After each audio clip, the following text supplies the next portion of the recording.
หอมหอมลีเนาะข้าวไหมเนาะ แม่นหอมไม่ดีเขาให้ พูดหมดแล้วบ่อยู่ไห้น่ะยังโอ้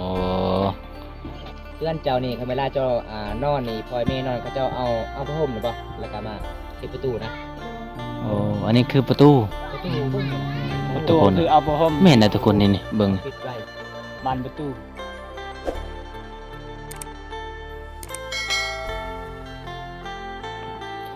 หลังจากไปตักน้ำแล้วเป็นยังไงเมื่อยบ่น้อง เมื่อย เมื่อยหลายเนาะ เลย ตอนเช้าก็ไปตัก แมน ตอนเย็นก็ไปตัก แมน โอ้ทุกคนเลย กลางคืนก็ เอา ตักได้ครับบ่มีน้ ไปตักเนาะก็คือก็ไปตัก ำ เนาะ ได้บ่ กลางคืนก็ไม่ตักทำไมมี ไปตักตลอดเนาะบนเก่า แมน น้ำกินเนี่ยไปตักอยู่ใส่ อยู่ น้ำสร้าง บ่ น้ำหยัง น้ำมาดาน บาดาล บ่ บ่แม่นอีกน้ำห้วยอีก น้ำห้วย อืม น้ำบ่อ น้ำใจ น้ำใจบ่โอ้แล้วสุดน้ำใจนี่แหละ บ่เนาะ คือถ้ายามแรงไปเอาน้ำนี่ใช่ ยามแรง หน้าแรงอ่ะแบบว่า เดือน4เดือน5มีบ่น้ำมาดาน มีแต่นั่น อยู่ใส่เสีย มีแต่น้ำเท่านั้นแหละ น้ำบาดาลนี่บ่ น้ำบาดาล สิบ่ต่อคิว น้ำสร้าง ก็ บ่ จะ มีบ่น้ำสร้างอยู่หน้าบ่มี เลย ช่วงนี้ก็คือตักน้ำห้วยน้ำกิน บ่ ตักน้ำหยังน้ำสร้างเดินรอกบ่ เดินรอ เดินรอกคือน้ำสร้าง น้ำสร้างน้ำบ่อ น้องบ่เข้าใจเดินรอ เอ้ยน้ำสร้างน้ำบ่อหั่นแหละเนาะเป็นจังไดน้อง แบบความฝันของน้องอยากได้หยังถ้าว่าน้องว่าสิไปเฮ็ดงานน้องอยากได้หยังฮะ อยากได้ทรงเสื้อ อยากได้ทรงเสื้อ แมน โอ้ทรงเสื้อน้องบ่มีบ่ บ่มี บ่มี มีแต่บ่หลายเนาะ แม่ 2-3พื้น มีแต่ความฝันน้องอยากได้ทรงเสื้อนั่นแหละสิเป็นงาน บ่ ได้แฟนแน่เพิ่นว่า อยากได้แฟนได้บ่ แฟนอยากได้แฟนอยากได้อืม ส่วนน้องเอาผัวเลยเด้ แม่ ส่วนเอ้ยย่าง ก็เลยบ่อยากอยู่เฮือน เออ โอ้น้อยใจเนาะ อยากได้แฟนคือน้องคือกัน โอ้ถ้าน้องอยากได้แฟนนี่แบบหน้าตาประมาณส่ำใดสูงส่ำใด คนใดก็เอา ส่ำใดก็เอา แมน อายุได้ประมาณจักปี บ่เกี่ยวอยู่ บ่เกี่ยวอายุโอ้ก็คือแบบเห็นแล้วก็ผู้ใดจริงใจแล้วก็มักเลย แมน อ๋อทุกคนเลยมื้อนี้ก็มาถามเรื่องราวน้องซ้ำนี่ จริงใจคือกันบ่ แม่นจริงใจคือกันค่อยนะ อ๋อมักตั้งแต่เห็นเลย แม่น น่าหักหลายนะผู้สาวเขตนี่นะมีแต่ผู้น่าหัก แม่น แต่ว่าผู้สาวบ่ค่อยหลาย แต่ว่าผู้สาวงามบานละปิดเนาะ แม่นบาลาปิดเหรอ แมน มาครั้งแรกทุกคนเลยบ่ใส่กับลงลืมๆเนี่ยเพราะว่าบ่เคยไปจับเทื่อเส้นทางของหมู่บ้านก็สุดโหดอ่ะ แม่น ถ้าหน้าพ้นนี่แบบว่ายู่เอาเลยเนาะรถจักรนี่ ไปได้บ่เข้าเมืองได้บ่ บ่ได้ บ่ได้อืมถ้าน้องอยากซื้อเครื่องอยากซื้อกระเป๋ากระเป้งนี่ยามฝนนี่ไปได้บ่ บ่ได้ บ่ได้เลย ก่อน โอ้ทำมันแดดก่อน แมน ถ้าเจ็บไข้ได้อุ่นนี่ก็ต้องได้ไปเลยเนาะฝนก็ไป รถอีแตกแล้วเนาะไป อืมทุกคนเลยเอาจังใดก็ขอขอบใจหลายๆเด้อที่ต้อนรับอ้ายเป็นอย่างดีทุกคนมื้อหน้าก็สิขอไปเยี่ยมใหม่เด้อ เลย โดยคลิปนี้ก็บุ้งก็สิขอปิดสำนีก่อนทุกคนเลย โอ้เรา ตอนนี้ก็เฮาก็สิได้อัปเดตวิถีชีวิตของสาวเจนทุกคน จะได้แบ่งข่าวแล้วได้บ่ได้เงินแล้ว มาบ้านน้องครั้งแรกก็ใจดีทุกคน นี่เบิ่งอันนี้ก็จะเป็นเฮือนสัตว์ของน้องบู้ไอ้พลอยแม่ให้น้องนอนอยู่ไสทุกคน แต่ว่าน้องบ่ได้นอนอยู่เฮือนเองเด้เอาบ่ใส่เนาะ แม่น เพิ่นไปนอนเฮือนหมู่ เฮือนหมู่เพราะว่าเฮือนน้อยๆนี่ไว้ให้พ่อกับแม่ แม่นส่วนหลายชาวเขตนอกแถวนี้นะเขาเจ้าบ่ได้นอนเฮือนเองเนาะ แม่นชาวโสดจะนอนนํกัน แม่นจะนอนนํกัน อย่างน้อยก็2-3 คนขึ้นไป แม่น ใจขึ้นลอยพี่น้องเอาเย็นมายามหมู่บ้านนี่สาวลาวหมู่บ้านนี่มีจิตใจขึ้นลอยหมดทุกคนเลย เขาก็สุกแล้วทุกคน แล้วสิอุ่นข้าวเต้าบ่ สายลุย สบายดี เบามังกร แมน โอ้มาเจ้าจะกินข้าวบ่น้อง เว้า โอ้จกข้าวเย็น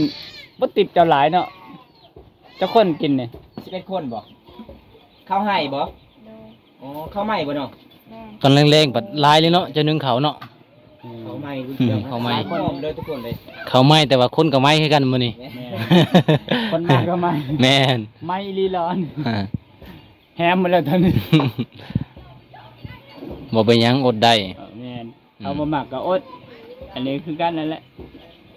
หอมๆลีเนาะข้าวไหมเนาะ แม่นหอมนี่ดีเลยเขาให้ ฮูดหมดแล้วบ่อยู่ไห้น่ะยังโอ้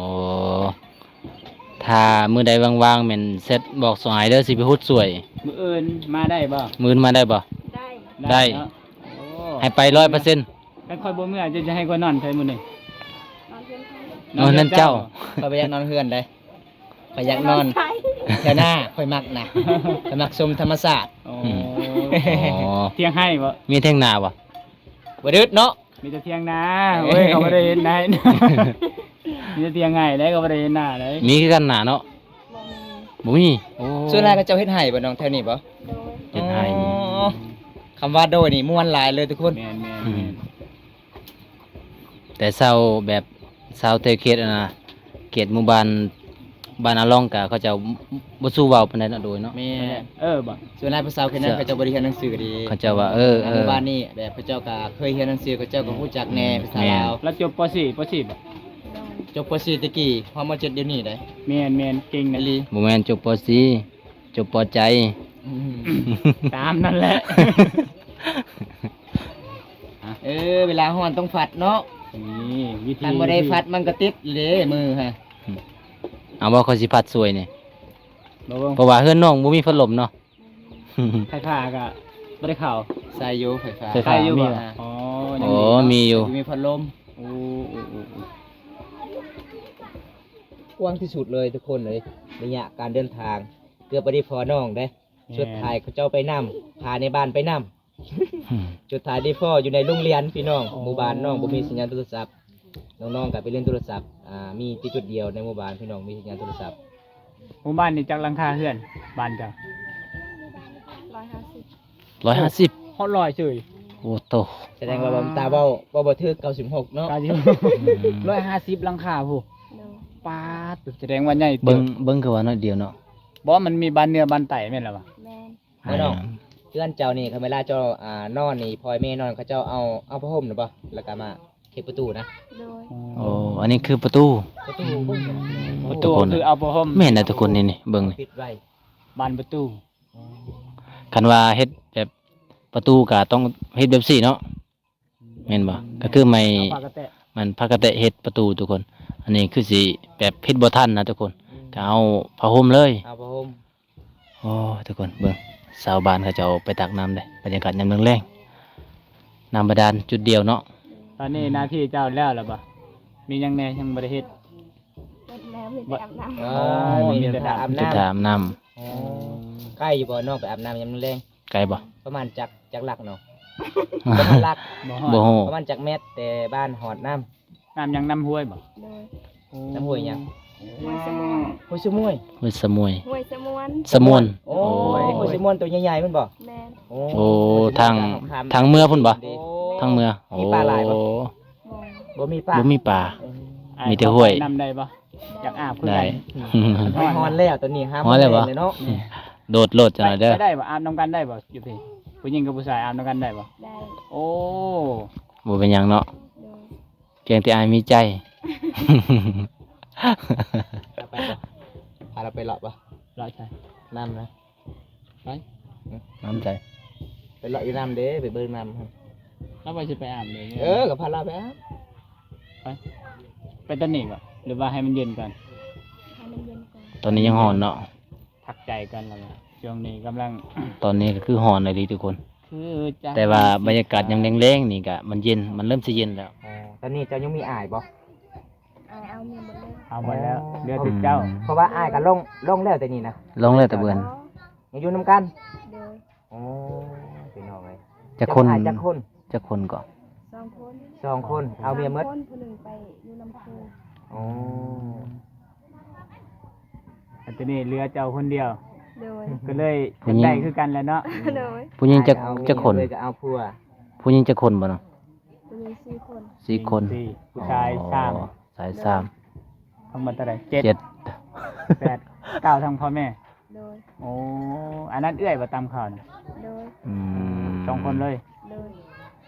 ทุกคนเลย ดีเลยเนาะมีเอื้อยตามข่าวซอย แมน เจ้าก็คือ บ่ได้ตามเลยบ่ตามคือกันเนาะอ๋อคือเดียวว่าลมผู้บ่าวดึกแล้วบ่ได้ตาม บ่มีผู้ใดมาเล่นเลยช่วงนี้ทางยาก หรือว่ามี บ่มี บ่มีเนาะโอ้ทุกคนน่ะเส้นทางเข้าหมู่บ้านค่อนข้างยากอีเด่นในช่วงนี้ก็ได้